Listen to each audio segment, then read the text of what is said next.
Përshëndetje shikues të nderuar, mirë se vini në podcastin Katror Inspire. Podcast ky që është një linjë me misionin e vet Katror Medias. Të frymëzoj audiencën duke vënë në pas shembujt e suksesit të individëve, organizatave, komunitetit dhe shoqërisë, që bëjnë vepra që shkojnë në të mirë të komunitetit pa prit diçka në shkëmbim. Sot të ftuar kemi Armend Ballazhin, i cili me organizatën Dua për herë të dytë organizon festivalin e veçantë Crossroads në Han të Elezit. Armend, përshëndetje, mirë se erdhe në Inspire. Faleminderit, përshëndetje juve dhe faleminderit për ftesën. Atëherë Armend, pse keni zgjedhur pikërisht që me mbajtë që organizojmë festivalin në Han të Elezit, edhe çfarë përfaqëson emri Crossroads për juve si organizator? Crossroads është themeluar nga shoqata e Gruas Dua, bashkë themeluesën zona Durakun, e cila është njëkohësisht edhe producentja e festivalit. Ideja ka ardhur, unë jam prej Hanit të Elezit, edhe ideja që në vendin tem me pas diçka artistike, si inspirim ka qenë gjithmonë, po bashkë me zonën, kur kemi fillu diskutime çka me bo, atëherë na ka lind ideja për me bo Crossroads, një kryqëzim të rrugëve, kryqëzim të ideve, kryqëzim të kulturave. Hani i Elezit është një vend, një qytet jugore që është kufi me Maqedoninë e Veriut, edhe zakonisht Hani i Elezit ka qenë vend kalim. Edhe ideja e festivalit është që Hani i Elezit me bën një vend qëndrim, ku vinë artista ndërkombëtar, lokal, ballkanik, evropian, që me mujt Hani i Elezit me qit në harta ndërkombëtare të kulturës. Këtë vit e keni vendosur që edicionin me emru The Light Edition. Pse keni zgjedhur këtë tematikë dhe çfarë realisht simbolizon drita për juve si festival këtë vit? The Light Edition ka qenë një koncept që ne kemi pas edhe vitin e kaluar. Po jo si koncept edicioni i parë Light Edition, po kemi pas projeksione vizuale nga Florian Çanga vitin e kaluar. Dhe si vjet kemi dashur koncepti i festivalit Crossroads Light Edition, edicioni dritave mu shpërnda edhe në qytet. Si vjet kemi artista ndërkombëtar, artista nga Shqipëria, dhe kuratore Ilva Dodaj, është me origjinë shqiptare që jeton në Amerikë, dhe edicioni dritave si vjet ka me qenë një pikë bashkimi për artin, kulturën dhe artistat ndërkombëtar të cilët me projekcionet e tyre kanë me ndriçu Hanin e Elezit për 4 net me radhë. Tash, po kthehemi pak tek publiku edhe komuniteti i Hanit të Elezit. Qysh e kanë prit si festival, domethënë Crossroads, ose cilat ka qenë ndoshta reagimet e para rreth këtij festivali?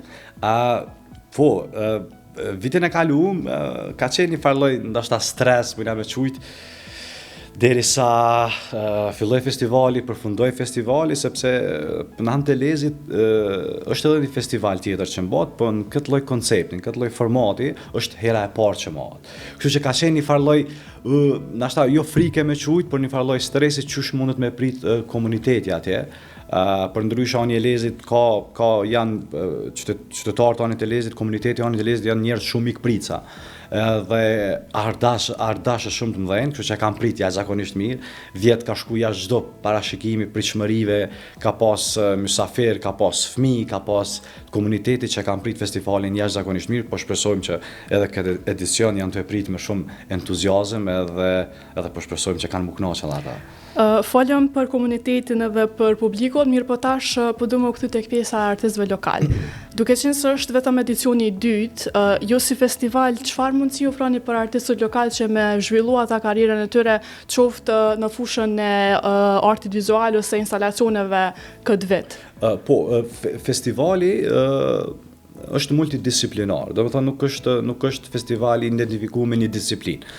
Edhe edicionin e kaluar edhe edicionin e si vjetëm kemi workshopet, të cilat si vjet kemi Dori Ukimerin, cila ka me bë punëtorinë Puppet Lab për kuklla, e kemi Fatbart Kabashin, i cili ka me bë punëtori me lojra dhe me aktivitete ndryshme me fëmijët e Hanit të Elezit, dhe kemi Orange Girl, Ermira Murati, e cila ka me bë një mural edhe ka mu konsideru si workshop për 3 ditë.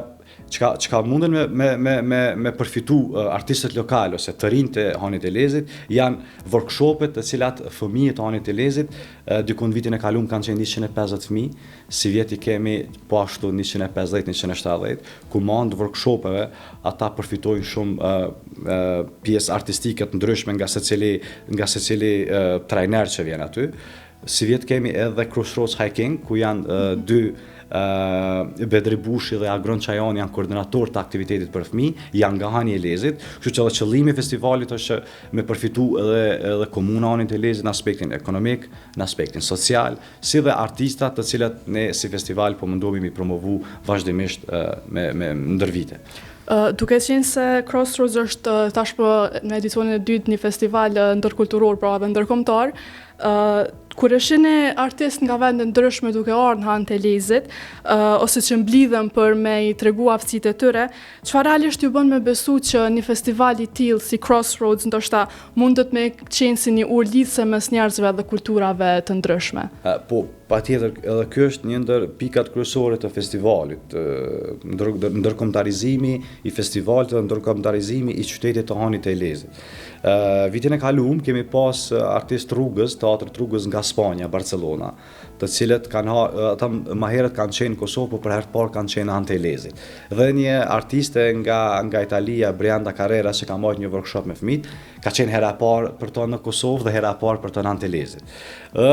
Ata janë fenomenal, janë kënaq shumë, sepse këtë ata që ka e thoshin për 3 ditë festival vitit kaluar ka qenë që njerëzit shumë i këprica, shumë marrdashës. Domethënë, ky është qëllimi edhe i festivalit që me pru sa më shumë artista në vendin tonë, me promovu kulturën tonë, me promovu artin e tyre në vendin tonë dhe sa më shumë me ndërkombëtarizu. Edhe këtë vit kemi artist Kogja, sa i përket Light Edition, që kisha dashur i përmend, për shembull kemi Ari Dykier nga Polonia, Fake Factory janë një grup nga Firenze, Italis, e kemi Florian Çangën edicionin e dytë, edhe edicionin e parë kemi pas, Djella Vallën prej Kosove, Dafina Vitijan prej Kosove, Las Zolt Bordos Hungari, Nikola Drizi Greqi dhe Emil Petro nga Maqedonia e Veriut.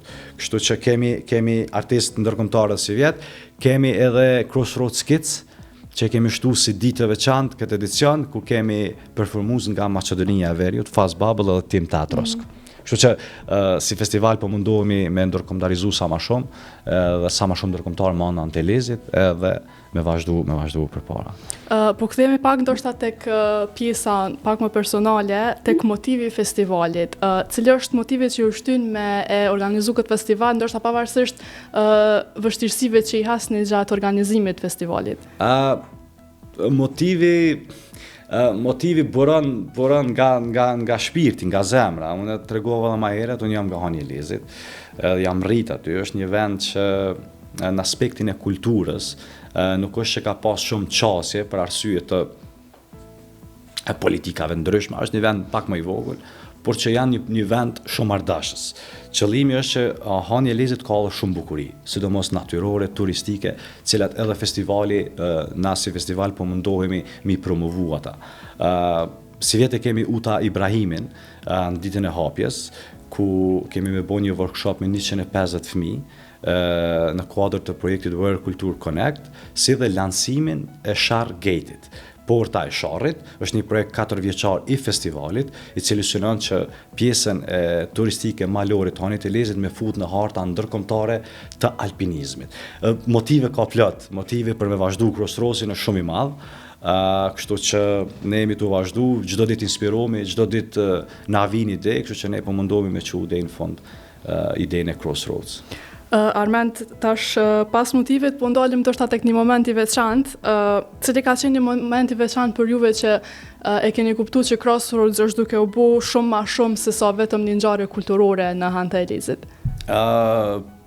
Po, e kemi kuptu kur qytetarët e Hanit të Lezit dhe mysafirët që kanë ardhur vitin e kaluar e kanë pas një qasje shumë pozitive ndaj festivalit.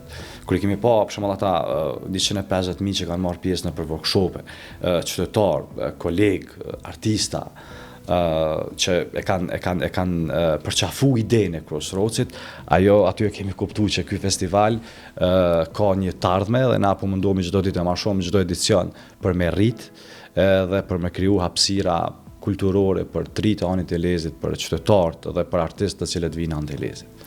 Armand, folëm edhe ma herët për artistët nga vendet huaj, po tash po du me ndaj tek pjesa kur ftohen për me marrë pjesë festival. A ka raste kur dëgjojnë për herë të parë për Kosovën edhe ndoshta sa është e vështirë me bind për me marrë pjesa, hezitojnë me marrë në Kosovë? Jo, nuk është hezitojnë, kanë pak informacione me tregu drejtën.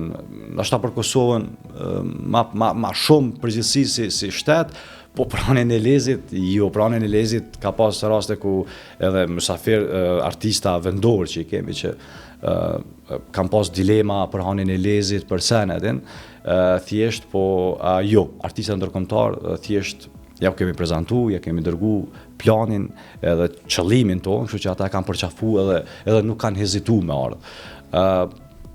Nuk po du me harru, thjesht ky festival boti mundur fal partneritetit, fal mbështetjes që e kemi nga sponsori general, që është Sharcem, Titan Sharcemi, është fabrikë industriale në Han të Lezit, ku e kemi si sponsor general edhe këtë edicion, partneri institucional Komunën e Anit të Lezit, Ministrinë e Kulturës, kështu që edhe partner medial katror në tharë. Kështu që është e lehtë, thjesht kur je serioz edhe kur paraqet një plan konkret, besom që edhe artistë ndërkombëtar nuk hezitojnë më ardhë.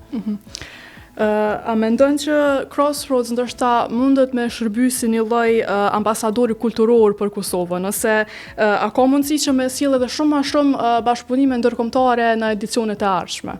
Kjo është qëllimi, si shumë festivale që janë në Kosovë, që padyshim jam ambasador të kulturës në përvende, edhe ne si platformë, si Crossroads Festival, synojmë me qenë një ambasador i mirëfillt i vlerës së artit në botë. Kështu që jemi tu ecë kadal, po në hapat sigurt, jemi në edicionin e dytë, shpresojmë që me pas jetë gjatësi festivali sa më shumë. Kështu që çdo edicion e po mundohemi me sjellë risi, me sjellë aktivitete ndryshme që sa më shumë mu shpalos identiteti i Kosovës dhe identiteti i Hanit të Elezit. Armend, na vetë se po afrohemi në minutat e fundit të këtij podcasti, mirë po du më ndal tek një pyetje përmbyllëse. Ne shpesh herë dim që folet çysh përfaqësohet Kosova thjesht në skenën politike ose sportive, mirë po ju si themelues dhe një organizator i festivalit, një festivali ndërkombëtar që është Crossroads, a mendoni që ndoshta ky festival mundet me qenë një prej mënyrave tjera autentike që me ia tregu botës Kosovën ndoshta prej një lensi më artistik?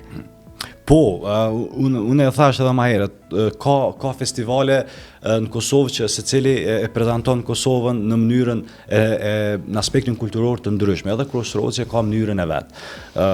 Mendoj që patjetër që po, ne jemi në qatë rrugë, ne po mundohemi sa më shumë me promovu Kosovën, Hanin e Lezit, në aspektin ndërkombëtar, dhe Crossroads e ofron këtë mundësi. Kemi një program të pasur, si vjetë e kemi zgjatë edhe një ditë e kemi bo 4 ditë, kështu që kemi një program pasur prej natës hapjes deri në natën përmbyllëse, kemi një program po menoj shumë të mirë për gjitha moshat, për gjitha gjeneratat, dhe ju ftoj shumë shpejt publikohet edhe programi, dhe ju ftoj po menoj kushdo le të vinë, le të kënaqen, le ta shijojnë gjithçka është falas.